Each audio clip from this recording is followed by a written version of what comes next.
Hello everyone, আসসালামু আলাইকুম। Welcome back to my channel. আজ আমি আপনাদের কাছে শেয়ার করব কিভাবে সারা বছর জুড়ে পাকা টমেটো সংরক্ষণ করবেন। তো ভিডিওটি স্কিপ না করে সাথেই থাকুন, আর ভিডিওর শুরুতে একটি লাইক দিয়ে ভিডিওটি কন্টিনিউ করেন। আমার চ্যানেলে নতুন হলে অবশ্যই চ্যানেলটা সাবস্ক্রাইব করে পাশে থেকে যাবেন যদি এই ধরনের ভিডিও আপনারা পছন্দ করেন। আমার ভিডিওর কোনো অংশ যদি আপনাদের ভালো লেগে যায় অবশ্যই চ্যানেলটা সাবস্ক্রাইব করবেন। তো এখানে আমি কিছু পাকা টমেটো নিয়েছি। এগুলো খুব ভালোভাবে ধুয়ে নিতে হবে, কেননা সংরক্ষণ করার পর আর ধোয়া যাবে না। এর জন্য টমেটোগুলোকে আমি নর্মাল পানি দিয়ে খুব ভালোভাবে কষলে ধুয়ে নিচ্ছি, যাতে করে কোনো ধরনের ময়লা না থাকে। আর এই পাকা টমেটোটা কিন্তু আমাদের সবসময় লাগে মাছ অথবা শুটকি ভুনা, ভাজা পোড়া অনেক কিছুর সাথে আমরা ব্যবহার করে থাকি, সালাদ। তো শীতকালে কিন্তু পাকা টমেটোর দাম অনেক বেশি কম থাকে। শুধু পাকা টমেটো না, বিভিন্ন ধরনের সবজির দাম কম থাকে। এজন্য আমরা এভাবে যদি কালে টমেটোগুলো সংরক্ষণ করে রাখতে পারি, বছর জুড়ে খেতে পারবো। সিজন ছাড়া এগুলোর দাম কিন্তু আকাশচুম্বী থাকে। তো এইভাবে আমি টমেটোগুলো খুব ভালোভাবে পরিষ্কার করে ধুয়ে নিয়েছি। এখন আমি এই বোটাগুলো ছাড়িয়ে আরেকবার ধুয়ে নিব। টমেটোগুলো থেকে আমি একটা একটা করে বোটা ছাড়িয়ে নিব। তো দেখতে পাচ্ছেন এই টমেটোগুলো কিন্তু দেখতে খুব কিউট লাগছে, খুব সুন্দর। মানে হচ্ছে একদম যে পাকা তা না, এগুলো কিন্তু অর্ধ অর্ধ পাকা। তো টমেটো কালারটা খুব সুন্দর লাগতেছে। এখন আমি বোটাগুলো ছাড়িয়ে নেব। তো আপনারা যদি এই প্রসেসে টমেটোগুলো সংরক্ষণ করে রাখেন তাহলে কিন্তু বছর জুড়ে খেতে পারবেন। আমি সারা বছর যেভাবে টমেটো সংরক্ষণ করে রাখি সেই প্রসেসটাই আমি আপনাদের কাছে শেয়ার করব। তো এদের দেখতে পাচ্ছেন এই বোটাগুলো কিন্তু খুব ছাড়িয়ে নিতে হবে। ছাড়িয়ে নিলাম একটা একটা করে। এবার আবার একটু ধুয়ে নিব। সবগুলোই আমার মোটামুটি ছাড়ানো হয়ে গেল। এই তো টমেটোগুলো আমি আবার আরেকবার ধুয়ে নিচ্ছি। এগুলো যেহেতু সংরক্ষণের পর আর ধোয়া যাবে না, এর জন্য খুব ভালোভাবে ধুয়ে শুকিয়ে নিতে হবে। তো দেখতে থাকেন, ভিডিওটি স্কিপ করে দেখলে কিন্তু বুঝতে পারবেন না যে টমেটোগুলো আসলে কিভাবে সংরক্ষণ করা যাবে। পারফেক্টভাবে সংরক্ষণ না করতে পারলে কিন্তু ভালো হবে না। তো এগুলো আমি কিন্তু পানি ছাড়িয়ে মুছেও নিয়েছি, কোনো রকম পানি নেই, কোনো রকম পানি রাখা যাবে না। তো দেখতে পাচ্ছেন এগুলো তয়েল দিয়ে মুছে নিয়েছি, টমেটোর গায়ে বিন্দু পরিমাণ পানি নেই। তো টমেটো সংরক্ষণ এবং বিভিন্ন সবজি সংরক্ষণ যদি আমাদের জানা থাকে তাহলে কিন্তু আমরা এগুলো খুব সহজে সংরক্ষণ করে বছর জুড়ে খেতে পারবো। তো প্রসেসটি ভালোভাবে দেখে নেন, তাহলে কাজে খাটাতে পারবেন। এই তো এখন আমি এই টমেটোগুলোকে কেটে নেব দুই ভাগে, দুই রকম করে আমি দুইভাবে কেটে নেব, দুইভাবে সংরক্ষণ করে দেখিয়ে দিব। তো টমেটোগুলো আমি বটি দিয়ে কেটে নিব। আপনারা চাইলে ছুরি দিয়ে কেটে নেবেন, বটি দিয়ে কাটলে আমার কাছে বেশি সুবিধা লাগে। তো এই টমেটোগুলো এখন আমি আমার পছন্দ অনুযায়ী সাইজ মতো কেটে নিব। আপনারা আপনাদের পছন্দ অনুযায়ী সাইজ মতো কেটে নেবেন। যে যেভাবে তরকারিতে দিতে ভালো লাগে ভালোবাসেন সেভাবে কেটে নেবেন। তো এই যে বুটার যে অংশটা সেটা এভাবে কেটে ফেলে দিতে হবে।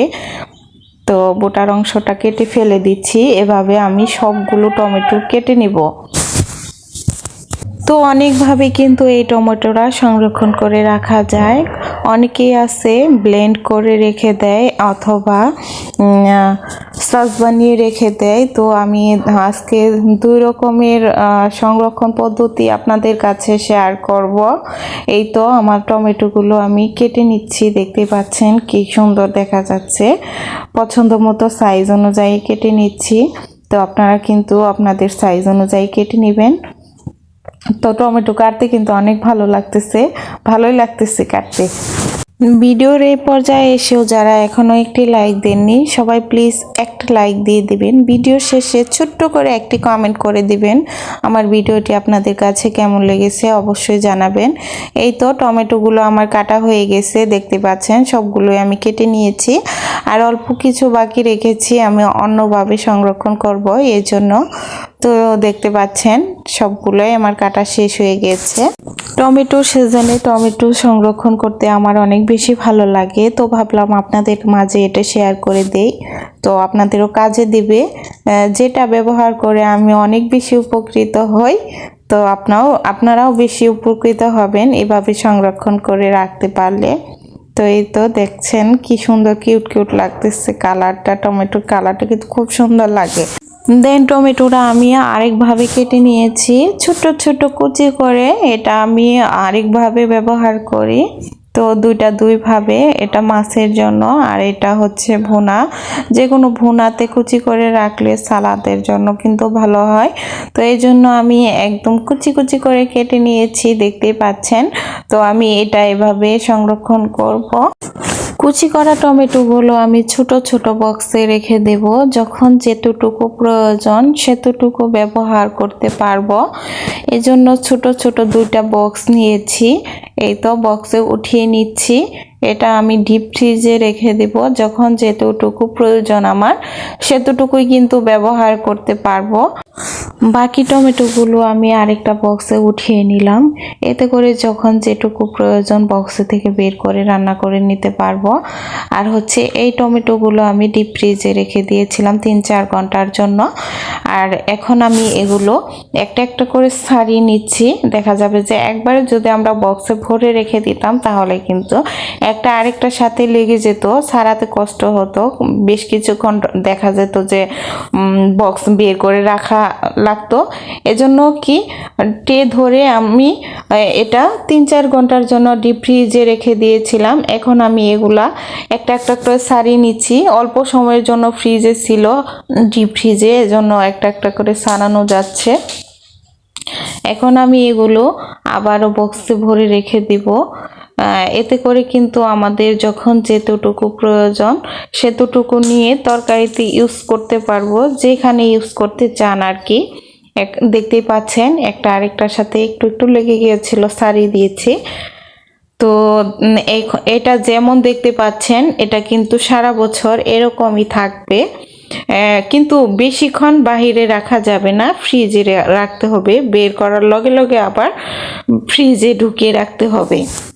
এটা আপনারা বের করার সঙ্গে সঙ্গে তরকারিতে ইউজ করা লাগবে। যখন যেটাতে ইউজ করবেন বেশিক্ষণ বাহিরে রাখলে পানি ছেড়ে দিবে, এই জন্য আর কি। তো এই যে আমি বক্সে ভরে নিচ্ছি এগুলো। তো আজকের ভিডিওটি আপনাদের কাছে কেমন লেগেছে তা অবশ্যই কমেন্ট বক্সে জানাবেন। আমার চ্যানেলে নতুন হলে অবশ্যই চ্যানেলটা সাবস্ক্রাইব করে দিবেন। ভিডিওর কোনো অংশও যদি আপনাদের কাছে ভালো লেগে যায় তাহলে বন্ধু হয়ে পাশে থাকবেন। আরও নিত্য নতুন ভিডিও পেতে আমার চ্যানেলটা সাবস্ক্রাইব করে পাশে থাকা বেল আইকনে ক্লিক করে অল অপশনটা চালু করে রাখেন। এতে করে কিন্তু আমি কোনো ভিডিও ছাড়া মাত্রই আপনাদের কাছে নোটিফিকেশন চলে যাবে। তো যে যেখান থেকেই আমার ভিডিওটি দেখতেছিলেন সবাইকে অসংখ্য ধন্যবাদ এতক্ষণ ধৈর্য ধরে আমার ভিডিওটি দেখার জন্য। ভালো থাকবেন সবাই, আপনাদের কাছ থেকে বিদায় নিচ্ছি। পরবর্তী ভিডিওতে দেখা হবে সেই আশায়। তো ততক্ষণে আপনারা সবাই ভালো থাকবেন, সবার জন্য দোয়া রইল। ফিয়া আমানিল্লাহ। আমার জন্য দোয়া করবেন, আমার ফ্যামিলির জন্য দোয়া করবেন। তো আপনাদের ভালোবাসা এত দূর আসতে পেরেছি, আরও ভালোবাসা পেলে আরও দূর এগোতে পারবো। ভিডিওর লাস্ট পর্যায়ে এসেও যারা এখনও একটি লাইক দেননি সবাই একটা লাইক ডান করে দিয়েন। আর আমার ভিডিওটি ভালো লাগলে সবার মাঝে শেয়ার করে দিয়েন, বন্ধুদের মাঝে। এতে করে কিন্তু আমার ভিডিওটা সবাই দেখতে পারবে। তো ভালো থাকবেন সেই আশায় বিদায় নিচ্ছি। দেখা হবে নেক্সট ভিডিওতে। আল্লাহ হাফেজ।